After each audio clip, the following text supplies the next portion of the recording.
KSU പ്രതിഷേധത്തിനിടെ പരിക്കേറ്റ ആരോഗ്യമന്ത്രി വീണ George ആശുപത്രി വിട്ടു. പുലർച്ചെ 4 മണിക്കാണ് കണ്ണൂർ പരിയാരം മെഡിക്കൽ കോളേജിൽ നിന്ന് മന്ത്രി തിരുവനന്തപുരത്തേക്ക് പോയത്. ആരോഗ്യമന്ത്രി പരിഹാസ കഥാപാത്രമായി മാറിയെന്ന് പ്രതിപക്ഷ നേതാവ് VD സതീശൻ പറഞ്ഞു. KSU പ്രവർത്തകർക്കെതിരായി കേസ് പിൻവലിക്കണമെന്നും VD സതീശൻ ആവശ്യപ്പെട്ടു. ഇന്നലെ ചേർന്ന മെഡിക്കൽ ബോർഡ് യോഗത്തിലാണ് മന്ത്രിയെ ഡിസ്ചാർജ് ചെയ്യാൻ തീരുമാനിച്ചത്. ബുധനാഴ്ച വൈകിട്ട് KSU പ്രതിഷേധത്തിനിടെ പരിക്കേറ്റ് പരിയാരം മെഡിക്കൽ കോളേജ് ICUവിലായിരുന്ന മന്ത്രി പുലർച്ചെ 4 മണിക്ക് കാറിൽ പോവുകയായിരുന്നു. തുടർ ചികിത്സ തിരുവനന്തപുരത്ത് നടത്തുമെന്ന് സർക്കാർ വൃത്തങ്ങൾ അറിയിച്ചു.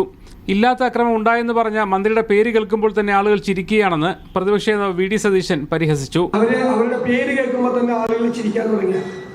പക്ഷെ അതിന്റെ പേരിൽ കലാപത്തിന് ആഹ്വാനം ചെയ്യാനുള്ള നേതാക്കൾ പുതിയുഗ യാത്രയുടെ പ്രചരണ സാമഗ്രികൾ പത്തനംതിട്ട ജില്ലയിലും കൊല്ലത്തും തിരുവനന്തപുരത്തും ഇതിന്റെ പേരിൽ ഇല്ലാത്ത ഒരു ആക്രമണത്തിന്റെ പേരിൽ വ്യാപകമായി നശിപ്പിച്ചു.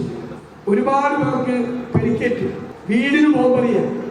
കഴുത്തിന് പരിക്കേറ്റ് ചികിത്സയിലായിരുന്ന മന്ത്രി കാറിൽ കണ്ണൂരിൽ നിന്ന് തിരുവനന്തപുരത്തേക്ക് പോയത് പ്രതിപക്ഷ സൈബർ ഹാൻഡിലുകൾ ആയുധമാക്കി.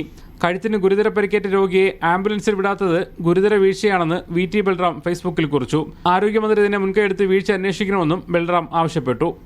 അതേസമയം മന്ത്രിക്ക് പരിക്കേറ്റ സംഭവത്തിന്റെ CCTV ദൃശ്യങ്ങൾ റെയിൽവേ പോലീസ് ഇന്ന് കോടതിയിൽ സമർപ്പിക്കും. ദൃശ്യങ്ങൾ എങ്ങനെയെങ്കിലും പരസ്യപ്പെടുത്താനുള്ള നീക്കം കോൺഗ്രസും ആരംഭിച്ചിട്ടുണ്ട്. മന്ത്രിക്കെതിരെ പ്രതിഷേധിച്ച കേസിൽ കണ്ണൂർ സബ് ജയിലിൽ റിമാൻഡിൽ കഴിയുന്ന KSU പ്രവർത്തകർ കണ്ണൂർ ജുഡീഷ്യൽ 1ാം ക്ലാസ് മജിസ്ട്രേറ്റ് കോടതി 2 ജാമ്യാപേക്ഷ നൽകി. മീഡിയ 1 കണ്ണൂർ.